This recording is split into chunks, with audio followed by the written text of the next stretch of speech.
Արդարադատության նախարարությունը առաջին անգամ մշակել է սնանկության օրենսգիրք։ Օրենսդրության զարգացման կենտրոնի ղեկավարի խոսքով օրենսգիրքի ընդունումը պայմանավորված է դատաիրավական բարեփոխումներով։ Նախագիծը մշակվել է Հայաստան զարգացման բանկի աջակցությամբ։ Սնանկության մասին մեր գործող օրենքը թեև կարգավորում է սնանկության վերաբերյալ հարցերը, սակայն դրանք օրգանական կապի մեջ չի կարգավորում եւ համապարփակ կերպով չի կարգավորում, որովհետեւ օրինակ դրանից դուրս են մի շարք վարույթային հարցեր եւ սնանկության հետ կապված, երբ որ դատական գործընթացներ են լինում, հիմնական կիրառել իրավական ակտը, այստեղ արդեն դառնում է քաղաքացիական դատավարության օրենսգիրքը։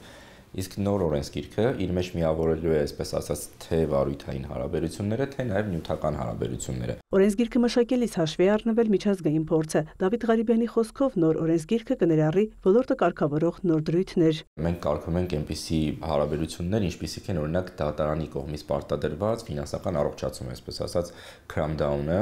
երբ որ դատարանը ինքը կարող է որոշել արդյոք կարող է անձը գնալ ֆինանսական առողջացման, թե ոչ սնանկության տիրույթում։ Բավականին հետաքրքիր նորամուծություն բիզնեսի առարկա դիտարկելն է սնանկության վարույթի շրջանակում, այսինքն երբ որ ոչ թե առանձին բիզնեսի գույքը կամ այս կամ այն ակտիվը կդիտարկվի որպես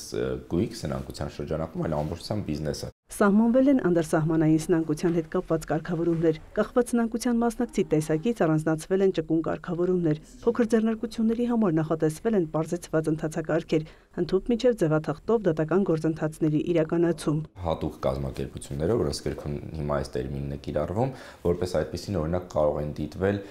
այնպիսի կազմակերպություններ, որոնցում աշխատում են ենթադրենք տվյալ համայնքի բնակչության 25%-ը, կամ այնպիսի կազմակերպությունները, որոնք ունեն 2000-ից ավելի աշխատող, կամ օրինակ էներգետիկայի ջրամատակարարման ոլորտում աշխատող կազմակերպություններ, այսինքն կարևորությունը, որոնց ընդգծվում է, որպեսզի դրանց սնանկության գործընթացը հնարավորինս պատշաճ կերպով կազմակերպվի,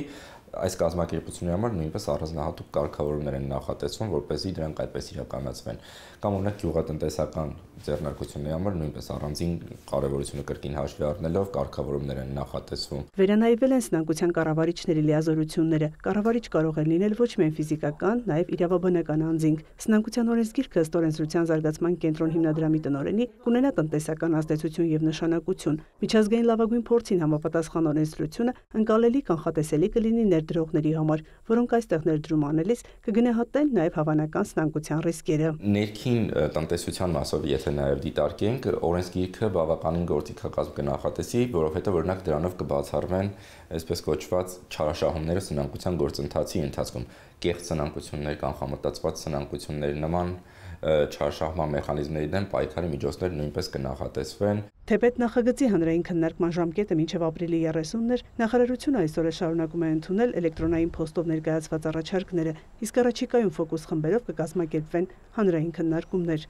Մայա Խաչատրյան, Մեհեր Կիրակոսյան, լուրեր։